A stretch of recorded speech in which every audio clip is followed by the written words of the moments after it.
आदाब, मुंसिफ टीवी में आपका इस्तकबाल है। पंजाब, हरियाणा, दिल्ली की खबरों के साथ मैं हूं माहिरा गौहर। देखेंगे तमाम बड़ी खबरें। आगाज करेंगे हेडलाइंस के साथ। सुर्खियों को पेश करने में ताउन किया है डॉक्टर ऑर्थो ऑयल के साथ साथ डॉक्टर ऑर्थो कैप्सूल्स साथ लेना ना भूलें। दिल्ली में पालम मेट्रो के पास लगी भीषण आग, 9 लोगों की मौत, सामने आई भयावह तस्वीरें।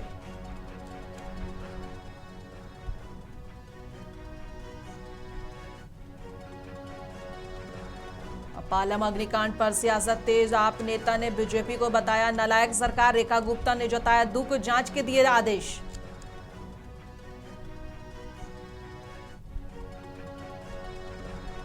बस बॉडी बिल्डर्स की समस्याओं पर राहुल और प्रियंका गांधी ने गडकरी से की मुलाकात, नए नियमों और हादसों पर हुई अहम चर्चा।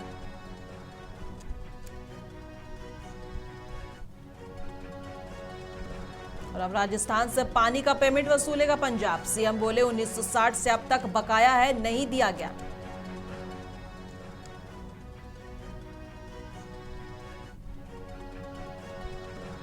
राज्यसभा क्रॉस वोटिंग पर हरियाणा कांग्रेस में बवाल, पार्टी दफ्तर के बाहर विधायकों का प्रदर्शन।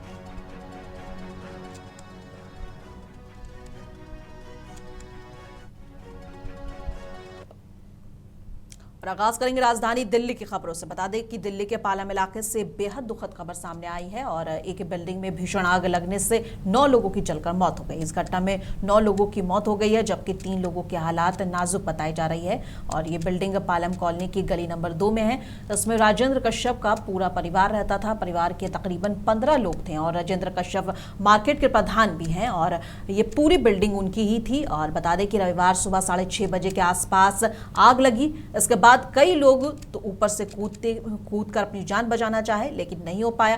लेकिन बाकी परिवार के लोग अंदर फंस गए, जिनमें महिलाएं भी हैं और थीं। और फायर ब्रिगेड की टीम में जब तक मौके पर पहुंची तब तक आग बहुत ज्यादा बढ़ चुका था। ये साधनगर पालम कॉलोनी राम चौक में ये परिवार पूरा रहता है। यहाँ पे नीचे उनकी दुकान है और ऊपर उनकी रिहायश है। बड़ा परिवार है और जो अभी तक प्रशासनिक तौर से जो बात पता लगी है, फायर वाले अपना काम कर रहे हैं कि 6 से 7 कैजुअलिटीज हो चुकी हैं, 2-3 इंजर्ड हैं, 1-2 अभी मिसिंग हैं। तो लगे हुए हैं सब, एनडीआरएफ और फायर ब्रिगेड और पुलिस सब लगे हुए हैं। दिल्ली फायर सर्विस ने 9 कैजुअलिटी जो हैं वो निकाली हैं और बाकी 2 लोग जो हैं पहले उसमें से जो है कूद चुके थे। जब ये आग लगी थी सुबह 7 बजे के लगभग लगी थी। जो हमारी पहली टीम आई उन्होंने देखा कि नीचे फ्लेम्स है और ऊपर धुआं काफी निकल रहा था और फायर की ग्रेविटी को देखते हुए इसको अपग्रेड किया गया। अभी आपको यही बार बार बोल रहा हूँ मैं कि अभी हमारा जारी है। जो पब्लिक बता रही थी जिस हिसाब से इतने के लोग वहाँ हैं वो सारे निकल चुके हैं, लेकिन हम लोग फिर भी जो है पूरे सही ढंग से इसको चेक करेंगे। कोई कैजुअलिटी कुछ और होगा तो आपको सूचित करेंगे। तक हमारी गाड़ी यहीं रहेगी जितने तक यहाँ सही ढंग से हम लोग इसको क्लियर नहीं करते। राजधानी के पालम इलाके में स्थित एक इमारत में सुबह सुबह भीषण आग लग गई। इसमें 7 लोगों की मौत हो गई है। जान गंवाने वालों में 3 बच्चे भी शामिल। जैसे ही सूचना सामने आई, मुख्यमंत्री रेखा गुप्ता ने इस घटना पर दुख जताया है, साथ ही मामले की जांच के आदेश भी दिए।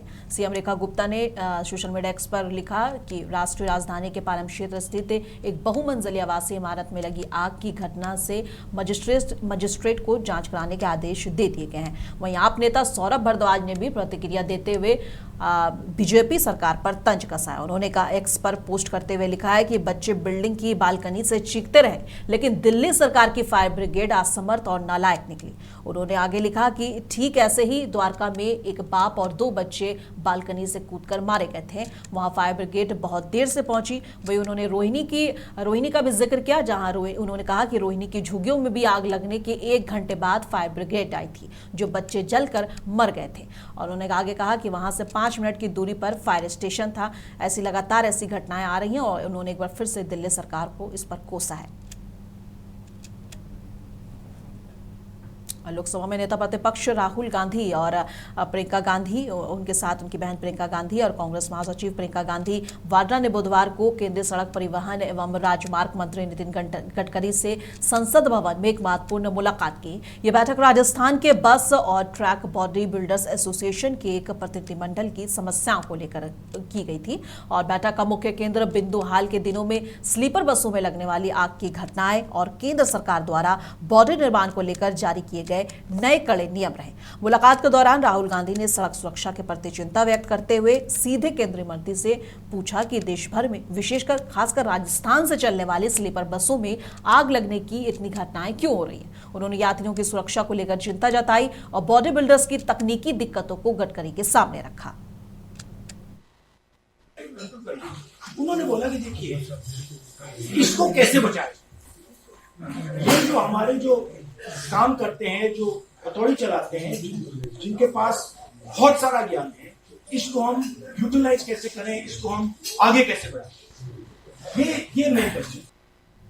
अब पंजाब सरकार राजस्थान से वहां को दिए जाने वाले पानी के बदले पैसे वसूलेगी। 1960 से अब तक 1.44 लाख करोड़ बकाया है। मुख्यमंत्री भगवंत मान ने कहा इसके लिए हमने राजस्थान सरकार को पत्र भी लिखा है। पत्र में कहा है कि हम आपके साथ इस मुद्दों पर बैठना चाहते हैं, केंद्र सरकार भी इसमें बैठेगी। ये दावा पंजाब के मुख्यमंत्री भगवंत मान ने प्रेस कॉन्फ्रेंस में किया है। उन्होंने साफ किया कि अब ये मुद्दा आगे बढ़ेगा। वहीं उन्होंने बताया कि तरांतरन में 22 किलोमीटर लंबी सरहाली लंबी नहर तलाशी है और ये कई सालों से गायब थी। वहीं 26 नए रेस्ट हाउस और शुरू करेंगे। उन्होंने अपने राजनीतिक विरोधियों पर हमला करते हुए कहा कि जो पानी के राखे रक्षक थे उन्होंने पानी नहीं संभाला, वहीं जो बानी को राखे में बानी को रोल दिया है।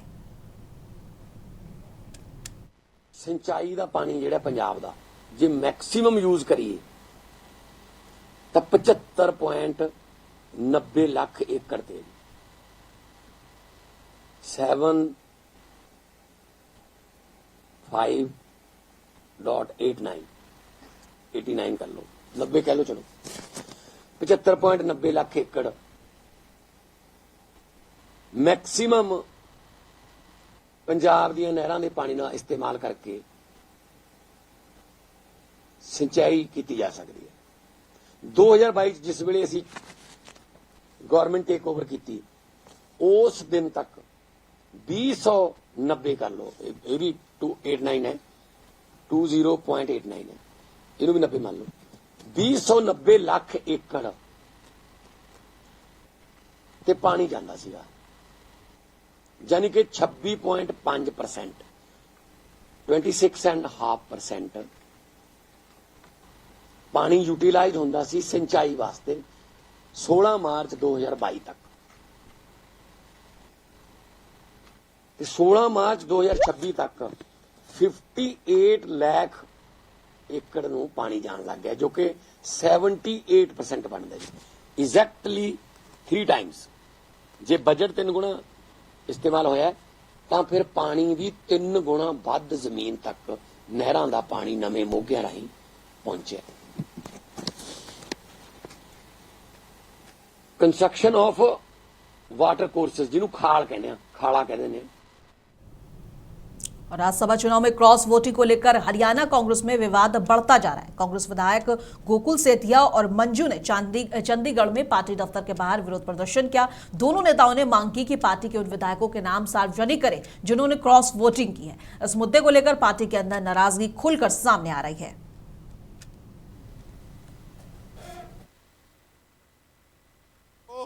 अब मंजू चौधरी जी हमारे बीच में आई हैं। इतना शरीफ परिवार, हमेशा इनकी परफॉर्मेंस देखने योग्य होती है विधानसभा के अंदर। ईमानदारी से अपना वोट इन्होंने डाला। आप इनकी उम्र देखो, और इनका नाम भी वायरल हो रहा है कि इनका वोट जो है वो कैंसिल हुआ। कहीं ना कहीं इनकी प्रतिष्ठा पे, मेरी प्रतिष्ठा पे एक प्रश्न चिन्ह खड़ा हुआ। तो इस करके हम अपनी पार्टी से अपील करते हैं कि इस चीज को स्पष्ट किया जाए कि हमारा वोट कैंसिल हुआ या नहीं हुआ। बात सिर्फ बत्रा साहब से हुई थी, मेरी बात बत्रा साहब से हुई थी। तो बत्रा साहब ने तो कहा कि नहीं, ऐसी कोई बात ही नहीं है कि वोट है जो हमारे, ये तो आपके सामने हुआ, जानबूझकर रद्द किए गए हैं, लेकिन वोट हमारा बिल्कुल सही डला है। हुड्डा साहब ने देखा है मेरा वोट, कि मैंने अपनी पार्टी को वोट डाला है। कांग्रेस प्रभारी बीके हरिप्रसाद ने प्रेस कॉन्फ्रेंस की और उन विधायकों के नाम बताए जिन्होंने राज्यसभा चुनाव में क्रॉस वोटिंग की। उन्होंने कहा कि नारायणगढ़ के शैली चौधरी, पुन्हाना से मोहम्मद इलियास और हथीन से मोहम्मद इजराइल और सदौर से रेनू बाला ने क्रॉस वोट किया है। हमारी पार्टी ने डिसिप्लिनरी कमेटी को जानकारी दे दी है। आज इन सभी विधायकों को सो कॉज नोटिस भेजा जाएगा। पार्टी से चौधरी भूपेंद्र सिंह हुड्डा जी और मैं दोनों हर बैलेट पेपर बैठ के देख चुके हैं। हमारा 37 वोट्स, इसमें ये लोग 5 या 6 इनवैलिड कर दिया क्योंकि इन लोगों को पता था इसके पास नंबर नहीं है, और हमारा कुछ एमएलए क्रॉस वोट भी किया है क्योंकि हम और चौधरी भूपेंद्र सिंह हुड्डा जी दो ही हम लोग बैलेट पेपर्स को देखे हैं। उसके तहत 4 लोग क्रॉस वोटिंग किया है। इसमें नारायणगढ़ के विधायक श्रीमती शैली चौधरी, सदूरा क्षेत्र के विधायक श्रीमती रेनू बालाजी और पुनाना के विधायक मोहम्मद इलियास जी और हथीन के विधायक मोहम्मद इजराइल। और हरियाणा, बिहार और उड़ीसा में राज्यसभा चुनाव में क्रॉस वोटिंग को लेकर शिवसेना यूबीटी सांसद संजय राउत ने इसे लोकतंत्र के खिलाफ बताया। उन्होंने कहा कि ये लोकतंत्र के लिए ठीक नहीं है। बीजेपी भविष्य के लिए गलत मिसाल कायम कर रही है। वहीं बीजेपी नेताओं का कहना है कि विपक्ष के नेता अपने नेता से खुश नहीं है, इसलिए वो क्रॉस वोटिंग कर रहे हैं। अब राज्यसभा चुनाव के बाद से लेकर पक्ष और विपक्ष के बीच फिर से एक तरफ राजनीति शुरू हो गई है और इसको लेकर लगातार बयानबाजी का दौर चालू है। राज्यसभा में हरियाणा, बिहार और उड़ीसा में क्रॉस वोटिंग हो गई है। क्रॉस वोटिंग के सिवाय भारतीय जनता पार्टी जीत नहीं सकती। ये बहुत बड़ा देश के लिए धोखा है, लोकतंत्र के लिए धोखा है। लेकिन भारतीय जनता पार्टी किसके लिए ये सब क्रॉस वोटिंग की उद्योग करता है मालूम है ना? उड़ीसा में जिस व्यक्ति के लिए क्रॉस वोटिंग करवाया और कांग्रेस और बीजेडी के जो विधायक जिसने क्रॉस वोटिंग किया उनको करोड़ों करोड़ों रुपए दिए गए। किसके लिए? जो व्यक्ति कोल स्कैम में गुनहगार ठहराया गया था, जिसको कोर्ट ने पनिशमेंट सजा दी 3 साल की, ऐसे व्यक्ति बीजेपी को प्रिय है और उस प्रिय व्यक्ति के लिए बीजेपी ने क्रॉस वोटिंग करवाया। और हमें संस्कार, नीतिमत्ता की ये पाठ पढ़ाते हैं मोदी जी और उनकी पार्टी। लेकिन उड़ीसा में एक ऐसे व्यक्ति को अपने उम्मीदवार बनाया जो कोल स्कैम में गुनहगार रहा, जिसको सजा मिली, और पैसे के ताकत पर आपने उनको क्रॉस वोटिंग करवा के जीत लिया। ये देश के लिए, आने वाली पीढ़ियों के लिए ठीक नहीं है। पश्चिमी एशिया में जारी तनाव के बीच भारत के लिए राहत की खबर है। भारतीय जहाज जगलाड़की करीब 80,000 टन कच्चा तेल लेकर गुजरात की मुंद्रा पोर्ट पहुंच गया है। ये तेल यूएई से लाया गया है और इसके अलावा नंदा देवी और शिवालिक नाम के जहाज भी एलपीजी को लेकर गुजरात के बंदरगाहों पर पहुंच रहे हैं। ये सभी जहाज हॉर्मुज जल डमरू मध्य से होकर आए हैं और जो मौजूदा हालात में काफी संवेदनशील माना जा रहा है। इससे देश में ऊर्जा आपूर्ति को लेकर बड़ी राहत मिलने की संभावना है।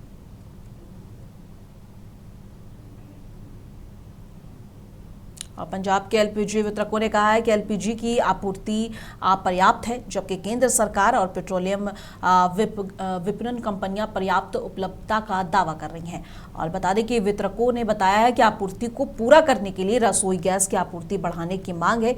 यहाँ मीडिया कर्मियों को संबोधित करते हुए फेडरेशन ऑफ एलपीजी और डिस्ट्रीब्यूशंस ऑफ पंजाब के अध्यक्ष गुरपाल सिंह मान ने दावा किया है कि एलपीजी की कीमतों में अचानक हुई वृद्धि घरेलू सिलेंडर पर 60 रुपये और व्यावसायिक उपयोग पर वाले सिलेंडर पर 115 रुपये ने उपभोक्ताओं में घबराहट पैदा कर दी है, जिनमें आपूर्ति में भी संभावित कमी की आशंका है। हमारा मुद्दा है जी जो प्रेजेंट एलपीजी क्राइसिस है और मिडिल ईस्ट के अंदर जो कॉन्फ्लिक्ट चल रहा है उसके ऊपर जो एलपीजी की प्रेजेंट सिचुएशन है उसको हम प्रेस के रूबरू होके स्पष्ट करना चाहते हैं कि इसके असल कारण क्या है। मेरे मुताबिक तो लोगों के अंदर जो पैनिक बुकिंग हुई है बहुत ज़्यादा, वो एक कारण है और कहीं ना कहीं कम्युनिकेशन की गैप रही है और ग्राउंड रियलिटीज़ को चेक करे बिना जो पॉलिसी बनाई गई, जो एकदम से रेट बढ़ाया गया, जहां किसी भी हालत में ये जो 25 और 45 दिन की बुकिंग का कंडीशन लगाया गया, वो एक मेन रीज़न रहा।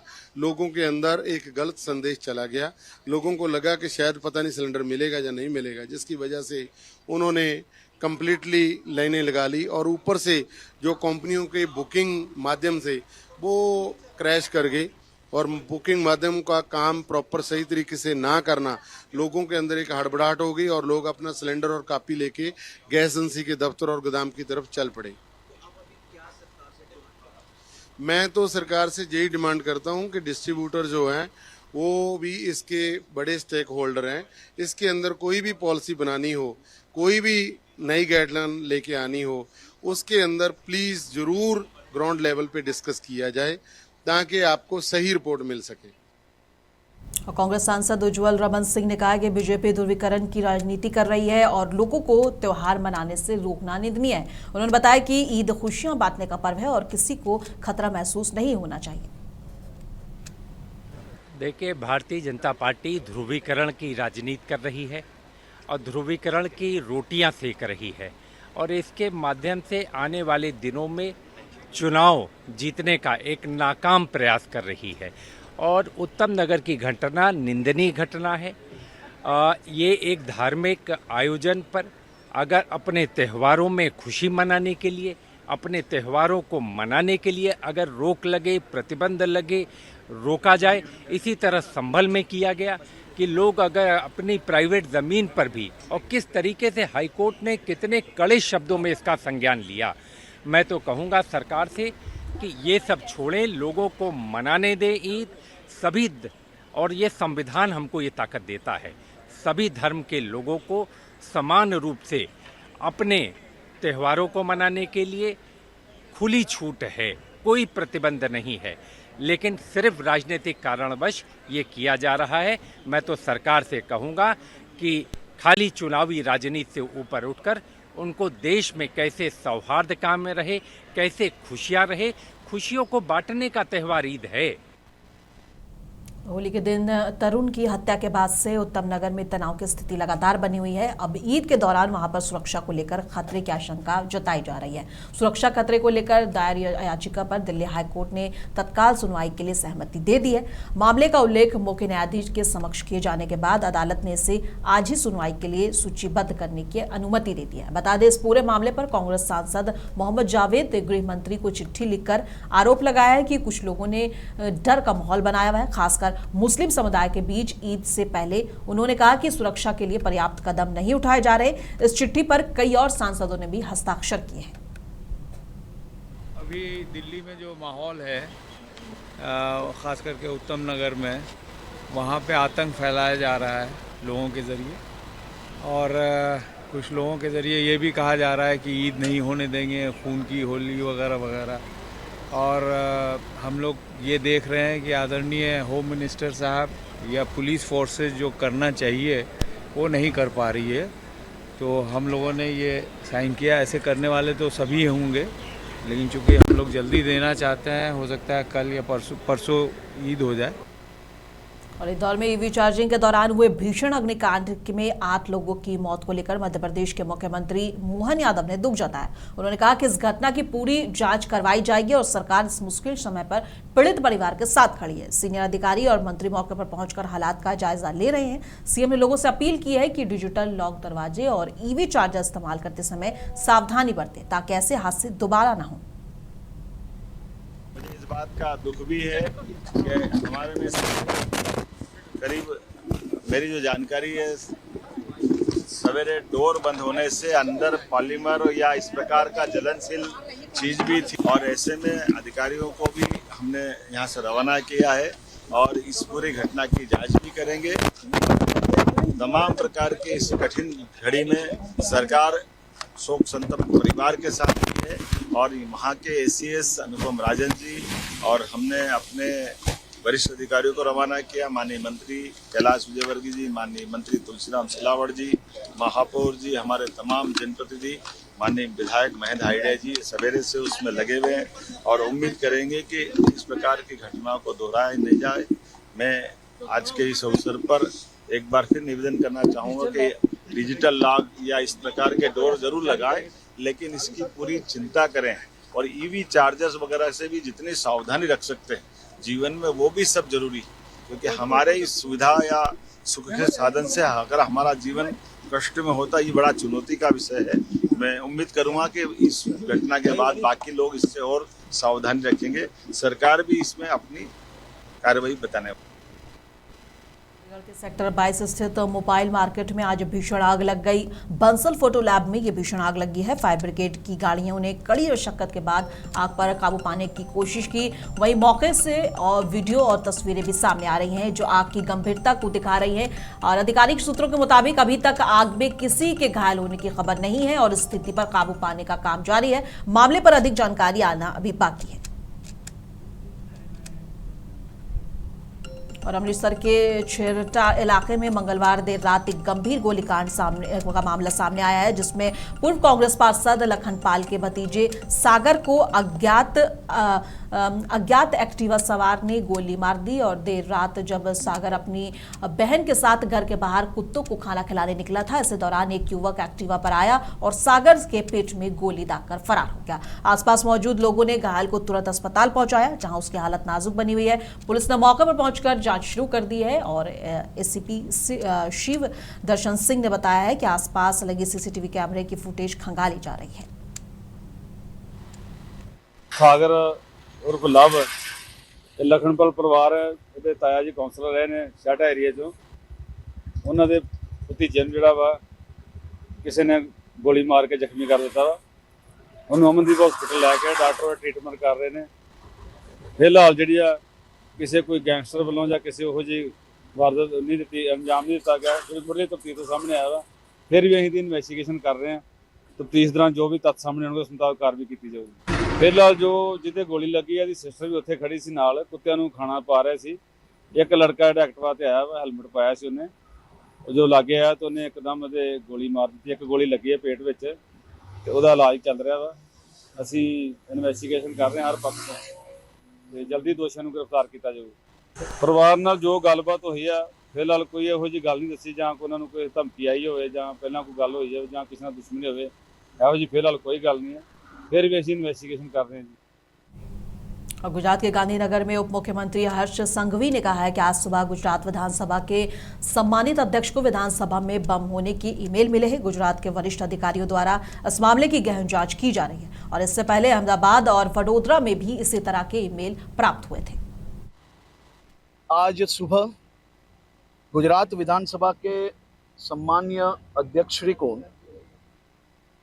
गुजरात विधानसभा में बॉम्ब रखने का ईमेल प्राप्त हुआ। उस पर पूरी तहकीकात गुजरात के उच्च अधिकारी कर रहे हैं। ख़ास तौर पे पूर्व में भी इसी प्रकार के ईमेल गुजरात के अहमदाबाद वडोदरा में प्राप्त हुए थे और उसी केस को तहकीकात करते हुए जो लोग ईमेल एवं सिम कार्ड बेच रहे थे उनको भी पकड़ा गया है। और गुजरात पुलिस की बहुत बड़ी उपलब्धि है कि इस प्रकार के विदेशों में से जो ईमेल आ रहे हैं उसके डीप तक जाके जो ख़ास तौर पे जिसने ईमेल भेजा है उसकी तहकीकात करनी या उसकी जानकारी प्राप्त करनी। उसके साथ साथ ये सभी लोगों की डिटेल भारत सरकार में भेजी गई है और ख़ास तौर पे बांग्लादेश में भी ये डिटेल जो सिस्टम है वो सिस्टम के माध्यम से भेजी गई है। और ख़ास तौर पे मैं ये मान रहा हूँ कि आज भी जब ये ईमेल आया मैं भी वहाँ मौजूद था, हमारे स्पीकर साहब भी मौजूद थे, मुख्यमंत्री जी भी मौजूद थे, सभी मंत्री भी यही भवन में मौजूद थे। हमें गुजरात पुलिस पे पूरा विश्वास है। ये ज़रूर है कि इस प्रकार की कभी भी कोई भी माहिती आए तो SOP का पालन करना पड़ता है और वो पालन हम सबको करना चाहिए और वही SOP का पालन करते हुए आज गुजरात पुलिस ने तहकीकात चालू है। और पंजाब, हरियाणा और दिल्ली की खबरों में बस इतना ही। कल फिर मिलेंगे इसी वक्त। तब तक के लिए देश दुनिया की तमाम खबरों के लिए बने रहें मुंसिफ टीवी के साथ।